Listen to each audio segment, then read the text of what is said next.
Good evening to all. In this video, we will discuss the lesson plan of English poetry. Topic is the Rainbow Fairies. सबसे पहले हम बात करेंगे lesson plan में basic entries को fill करते हैं। डेट, क्लास, सब्जेक्ट, सब subject, topic, period, duration. Topic should be underlined and bold. Then after we will write the general objectives of English poetry. ठीक है, सबसे पहले फिर हम इंग्लिश विषय के इंग्लिश पोइट्री के सामान्य उद्देश्य को यहाँ पर लिखेंगे. ठीक है, तो यहाँ पर आपके जनरल ऑब्जेक्टिव्स हो जाएंगे इंग्लिश पोइट्री के.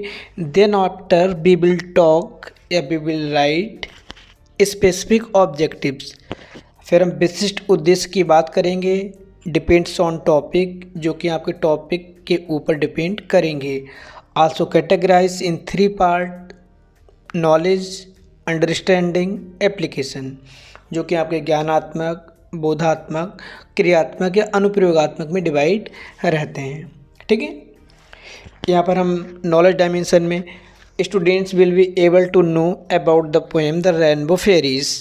Second, students will be able to recall the theme of the rainbow fairies.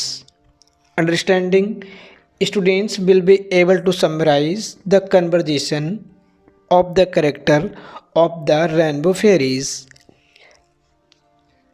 Second, students will be able to explain the ideas of the poem in their own views. Base. Application, students will be able to demonstrate the poem in their class. Students will be able to create the relevant ideas for this poem. Then after we will write teaching aids or material required. यहाँ पर हम chart, model, flash card, उन सभी material को लिखेंगे जिनके through हम अपने टॉपिक, अपनी पोएम को क्लियर करेंगे बच्चों के सामने, जिसके थ्रू हम एक्सप्लेन करेंगे. Previous knowledge, students have some previous knowledge about the topic the rainbow fairies. हम previous knowledge को यहाँ पर लिखते हैं.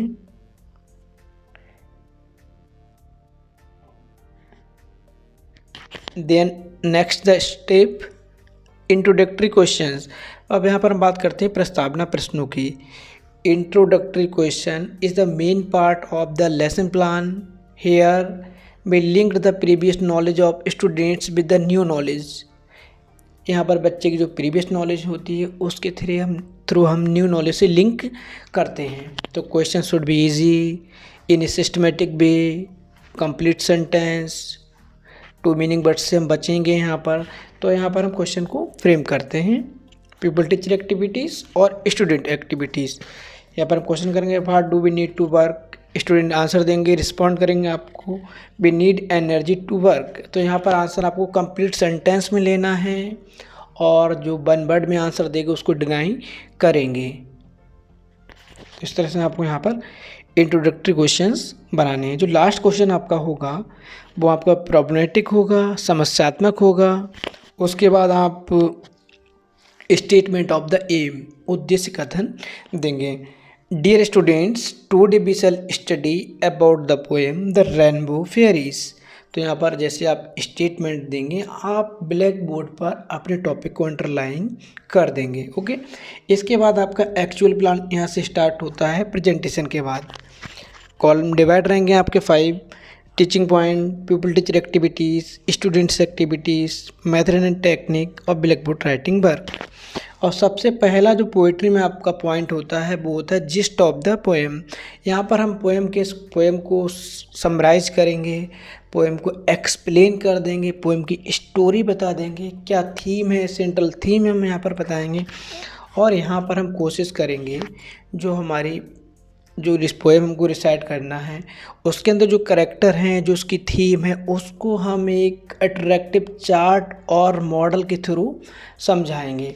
फॉर एग्जांपल इस पोएम में आपके सन, तो हम चार्ट ऐसा बनाएंगे जहाँ पर सन रहेगा, क्लाउड्स रहेंगे, रेनबो रहेगा, फेरीज रहेंगी. इस तरह के चार्ट का फॉर्मेशन करेंगे जो अट्रैक्टिव और इफ़ेक्टिव लगे, क्लास के स्टूडेंट्स को अपनी तरफ अटेंटिवली अट्रैक्ट करे उसको. तो इस तरह के चार्ट के थ्रू जब आप समझाएंगे तो बच्चे इंटरेस्ट लेंगे. ठीक है। तो यहाँ पर हम जो पोएम होगी उसकी समरी को समराइज कर देंगे, ठीक है, बच्चों के सामने। Then after next point, teaching point, model recitation. अब यहाँ पर हम बच्चे के सामने पोएम को रिसाइट करेंगे with proper stress, intonation, rhythm, rhyme. ध्यान रखेंगे हम यहाँ पर सुर लय ताल में बच्चों के सामने पोइट्री को रिसाइट करेंगे। और जो पोइट्री आपको रिसाइट करनी है, जो स्टेंजा रिसाइट करना है, उसको हम यहाँ पर चार्ट पर लिखकर पेस्ट कर लेंगे। स्टूडेंट्स क्या होंगे? Student will listen attentively. इसके बाद pronunciation drill, next teaching point आपका। यहाँ पर जो डिफ़िकल्ट वर्ड्स होंगे प्रोनाउंसिएशन में, उनको हम यहाँ पर लिखेंगे 3 से 4। The pupil teacher will conduct pronunciation drill of some difficult words. तो यहाँ पर आप वर्ड्स को लिख लेंगे जो टिपिकल होंगे और उनको प्रोनाउंस कराएंगे। Students will pronounce properly, method आपका ड्रिल हो जाएगा। इसके बाद सेकंड मॉडल रिसाइटेशन। अब यहाँ पर आप एक बार पोइट्री की स्टेंजा को फिर से रिसाइट करेंगे, ठीक है। फिर नेक्स्ट जो आपका रहेगा word exposition. The pupil teacher will explain the meaning of some difficult words with the help of students. अब यहाँ पर आप जो वर्ड मीनिंग को क्लियर करेंगे, वर्ड मीनिंग डिवाइस एक्सप्लेनेशन।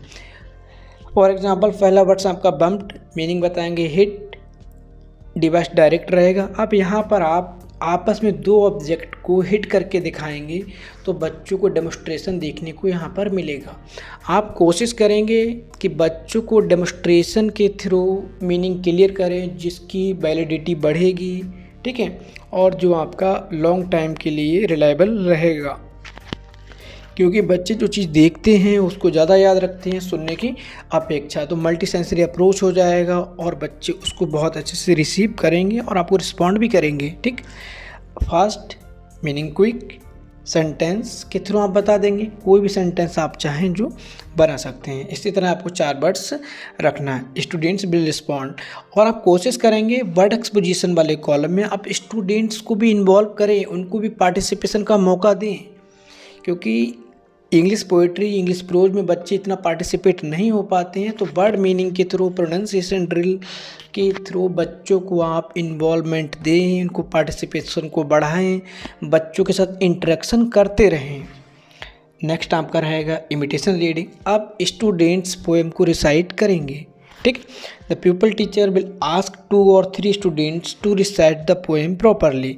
अब यहाँ पर स्टूडेंट पोएम को रिसाइट करेंगे, आपको ध्यान देना है कि बच्चा रिदम एंड डिक्शन के साथ कर रहा है कि नहीं कर रहा। अगर प्रॉब्लम है तो आप स्ट्रेस करेंगे, उसको बताएंगे, वहाँ पर उसके साथ करेंगे, ठीक। The students will recite poem with proper rhythm and rhyme. Next आपका ऑप्शन रहेगा कंप्रीहेंसिव क्वेश्चंस। यहाँ पर आप कंप्रीहेंसिव क्वेश्चंस बनाएंगे, आप नॉलेज चेक करेंगे, आपने जितना पढ़ाया बच्चे ने कितना रिसीव किया, कितना बच्चा रिस्पॉन्ड कर रहा है। तो यहाँ पर भी आप ध्यान रखेंगे, आंसर आपको फुल लेना है, फुल लेंथ में आंसर लेंगे, 1 वर्ड्स में नहीं लेंगे, डिनाई करेंगे। फर्स्ट क्वेश्चन रहेगा who went flying through the sky. Student आपको रिस्पॉन्ड करेंगे 2 little clouds went on flying through the sky. Second question रहेगा आपका who began to cry and why. तो यहाँ पर स्टूडेंट रिस्पॉन्ड देंगे the clouds began to cry because they bumped their heads. Next question रहेगा आपका whom did father son sent to dry the falling tears। father son sent little fairies to dry the falling tears। इसके बाद आपका आ जाएगा next black board summary. यहाँ पर आप जो वर्ड मीनिंग आपने लिखे हैं उनको आप यहाँ पर मेंशन कर देंगे, ओके। फिर नेक्स्ट आपका रहेगा राइटिंग एंड सुपरविजन। अब जो आपने वर्ड मीनिंग यहाँ पर मेंशन किए थे बच्चों को उनकी कॉपी में नोट करने के लिए अलाउ करेंगे, परमिशन देंगे। The pupil teacher will ask to the students to note down the blackboard work in their copies and he will supervise the class, ठीक है। तो यहाँ आपको कॉलम है blackboard writing in classroom supervision. Then after आपको recapitulatory question बनाना है, recapitulation या पुनरावृत्ति प्रश्न। रिकैप्चुलेटरी क्वेश्चन आप true false, matching word, fill in the gaps, question answer, जो आप चाहें वो आप बना सकते हैं। इसके लिए आप फ्री रहते हैं, बस आप बच्चे के नॉलेज को टेस्ट करेंगे, आपने कितना बच्चे को कराया था, कितना बच्चे ने रिसीव किया, कितना बच्चे ने रिस्पॉन्ड किया है। तो यहाँ पर आप जो चाहें वो कर सकते हैं। लास्ट में होम असाइनमेंट देंगे यहाँ पर जो आपने कराया था। Students will draw the poems character on the chart और देयर इन कॉपीज़। इसके बाद लेसन प्लान आपका समाप्त। अब इंग्लिश पोइट्री के लेसन प्लान में आपको किसी स्टेप पे कोई कन्फ्यूज़न है तो आप कमेंट कर सकते हैं। किसी स्टेप में कोई problem, general AIIMS, specific objectives, pronunciation drill, word exposition, gist of the poem, method and technique, कहीं पर कोई भी कन्फ्यूज़न हो तो आप मैसेज कर सकते हैं। Thank you.